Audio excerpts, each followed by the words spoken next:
What if the real economic crisis isn't playing out in headlines or stock tickers, but on quiet streets and forgotten towns? Across America, factories are going dark.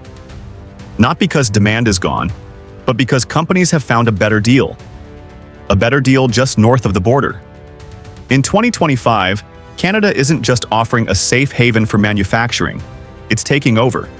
Tax breaks, clean energy, faster approvals, and open arms. Meanwhile, the US is drowning in red tape, rising energy costs, and uncertainty. And the result? Entire American towns are watching their future disappear. Without a sound. Let's take a journey through the 10 US states silently losing their industrial soul, and why Canada is winning the war without firing a shot. Number 1. Michigan. Michigan was once the epicenter of American industry. Its cities boomed with the sound of engines, the rhythm of assembly lines, and the spirit of blue-collar pride. But in 2025, those echoes have turned to silence. Since January, nearly 13,000 manufacturing jobs have vanished. Not to Mexico, not to Asia, but to Ontario, just a few miles across the border. Ford's new EV expansion, not in Dearborn, it's in Oakville. GM's advanced battery plant, not Detroit, but Windsor. Why is this happening? Because Canada plays the game smarter. Ottawa is offering massive tax credits, stable electricity at half the US cost, and permitting processes that take weeks, not years. US companies aren't being disloyal. They're being strategic, and Michigan towns are paying the price. Auto plants are being replaced by empty lots. Workers trained in high-skilled trades are now jobless. The younger generation, they're leaving. The painful truth: Michigan helped build America's industrial future, but that future is now being built elsewhere. Number 2. Ohio. Ohio's legacy is one of muscle and machine, but today, it's caught in the middle of a manufacturing migration. In just the past year, over 9,800 factory jobs have disappeared. The shift? Quiet but devastating. Take GM's Bright Drop project, a flagship electric van program. It was supposed to revitalize Ohio's parts sector, but the modules are now being assembled in Ingersoll, Ontario. Meanwhile, Canadian provinces are luring Ohio's suppliers with clean energy subsidies, carbon-neutral facilities, and access to US markets under trade agreements.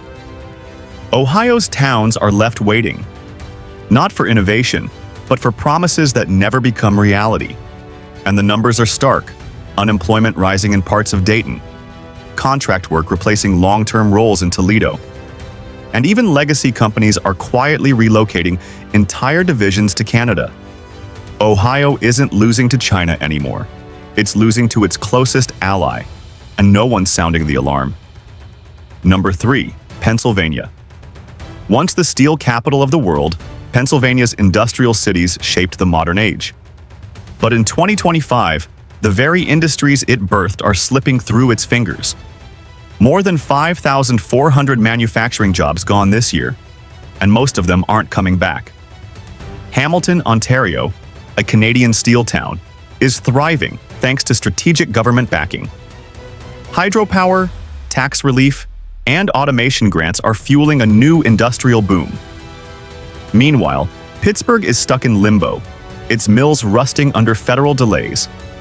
Pennsylvania's smaller manufacturers, equipment builders, component makers, are now struggling to win contracts because Canadian competitors can underbid them. It's all legal under CUSMA, the North American Trade Agreement. But it's devastating. US taxpayer-funded infrastructure projects are quietly sourcing material from Canada while Pennsylvania workers wait for paychecks that never come. Factories were once Pennsylvania's pride. Now they're becoming its ghost stories. Number 4. New York. New York is known for Wall Street, but upstate, it's all about industry. Or at least, it used to be. Buffalo, Rochester, Syracuse. These cities once pulsed with innovation and hard work. Now they're shrinking. Over 6,200 factory jobs have vanished in 2025 alone. The kicker? Some of those jobs technically still exist, but not in New York.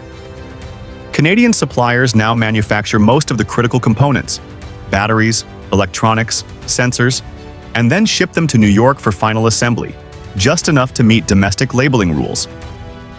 That means the wages, the skills, the engineering, all done in Ontario or Quebec. Companies still show New York on the label. But if 90% of the product is made in Canada, what's really left here?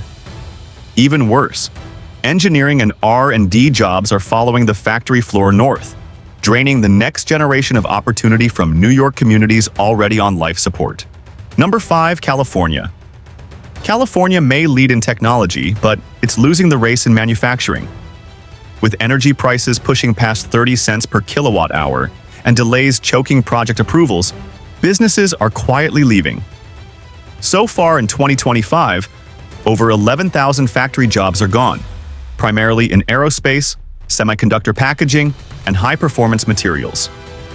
Where are they going? Quebec and Ontario. Why? Energy in Quebec is just 5 to 6 cents per kilowatt hour. And with streamlined environmental policies and green subsidies, Canadian provinces are building out next-gen factories faster than California can even file paperwork. Worse still, many made-in-California products are now assembled elsewhere. A chip designed in San Jose might be packaged in Toronto. A drone developed in Pasadena, built in Montreal. California is not just losing jobs, it's losing its claim to manufacturing leadership. Number 6. Texas. Texas has always been America's industrial juggernaut. But even the Lone Star State is bleeding out. Since January, more than 8,700 manufacturing jobs have been lost, especially in the oilfield equipment and petrochemical sectors. What's drawing these jobs away? Alberta. Calgary is becoming a magnet for Texas-based energy firms. Why? Cheaper power, simpler permits, and full access to U.S. energy markets without the lawsuits and grid instability plaguing Texas. Tools once built in Houston are now produced in Canada and shipped back. The irony? They're used in the very same oil fields where Texas workers used to build them. In 2025, Texas still drills, but the machines behind it? They're increasingly foreign-made. Number 7. Illinois. Illinois was the birthplace of American tools, tractors, and technology. But those roots are rotting. This year alone, over 9,300 jobs have disappeared, many in electronics, precision tools, and fabrication.